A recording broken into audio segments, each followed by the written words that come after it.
And we want to welcome back in our roundtable, President at Tripp Scott Law Firm and former CEO chairman to the Jeb Bush campaign, Ed Pasquale, and President of the Law Enforcement Legal Defense Fund, former Assistant Director to the FBI, Ron Hosco. Thank you both for staying with us. Thank you. Monday evening, HBO aired a documentary called Thought Crimes, covering the case of former New York cop Gilberto Valle, also known as the Cannibal Cop. Gilberto Valle has become known as the Cannibal Cop. The 28-year-old's wife uncovered the alleged plot. Charged in a conspiracy to commit kidnapping and allegedly used NYPD computers to get information on a list of victims. Defense lawyers did not deny his online activity, but called it a sexual fantasy that he would never act on. These are thoughts, very ugly thoughts, but we don't prosecute people for their thoughts.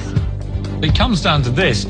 Is this guy just fantasizing, or is there enough evidence to suggest he was really planning to do this? Valle was convicted by the jury, but the jury decision was then overturned last summer by a judge that found the evidence proved only fantasy. The day after the Thought Crimes documentary aired, Monday night, a prosecutor then asked a federal appeals panel to reinstate the kidnapping conspiracy conviction of Valle. If the jury decision were to be reinstated, could this open the doors for more cases like this? Let's start with you, Ron. In a case like this, what the investigators are going to be looking to is there a real-life conspiracy? Is there a meeting of the minds? What substantial steps are being... Looks like we lost All right, looks like Ron we there. lost Ron. Pick up with Ed, though. Yeah. Ed, go ahead if you want to answer. Well, let's talk. Basically, though, the one thing that's not was not on appeal was the fact that the defendant was convicted of violating the Computer Fraud Act, and because of his misuse of NYPD computer system, that really wasn't talked about. So he is convicted of that. But the bigger issue is the balance between free speech versus public safety. Exactly, and that's the debate how we're do you having. balance it out? We're having that debate right now in this country. When you look at the Texas cartoon case, you look at the First Amendment there, and then we did the flag story as well. But also the warnings that are on social media. If we are finding people, we reported a story about this, the conviction of that translator, the military translator, for pledging allegiance to Abu Bakr al-Baghdadi online.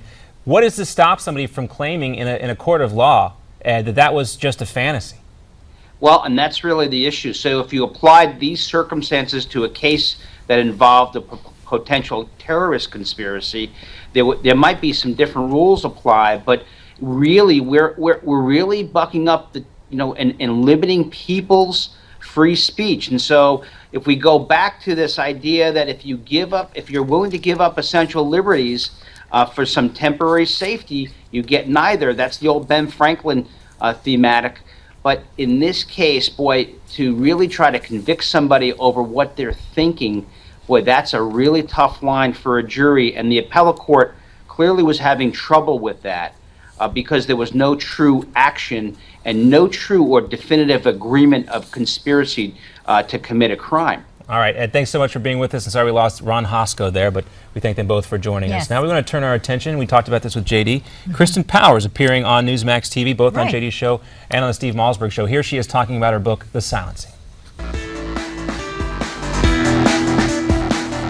I believe that he does watch to get mad. I don't think people are feeding him all the lines and stuff, because that Obama phone thing was really big at one point. Yeah. I mean, I just thought it was funny. I mean, it was definitely funny, and I think that, but this idea that I think what was not funny was the other comment that he made, that Fox News is basically portraying poor people as leeches, and I think that's a little unpresidential. Yeah, perhaps. And he's done that. He's made a habit of attacking Fox News. I have a whole chapter on Fox News in my book about the delegitimizing of Fox News using their terminology, where the White House came out, I'm sure you remember, in the beginning of the about 6 months into their administration, when they were getting the best coverage of probably any president in history of time. But they weren't getting it from every single... Yes, but there was this one little problem called Fox News, and so they decided that they would go out, senior White House officials, and say that Fox was not a legitimate news organization, and there was actually some stuff when I was writing the book that I wasn't even aware had happened, and that it's pretty chilling. Cutting Fox News out of interviews, and then when they were confronted about it, lied about it, and we only know that they were lying because there was a Freedom of Information Act request by a conservative judicial group, where it turns out that they were just blatantly lying. They had intentionally cut Fox News out and were treating Fox as if they were crazy and delusional, and that's what this book is about. It's about this not only do they not want to hear it, they don't want anyone else to hear it. Yeah, and JD also had her on his show yesterday on Newsmax Prime, but that is what she's talking about. And it, you know, as much criticism as George W. Bush got for not being open to the press, President Obama has taken that to a whole new level, and that's pretty much indisputable. I know you wanted to speak. As long as you say. All right, more to come here on Newsmax Now. John and Miranda. We'll agree to disagree.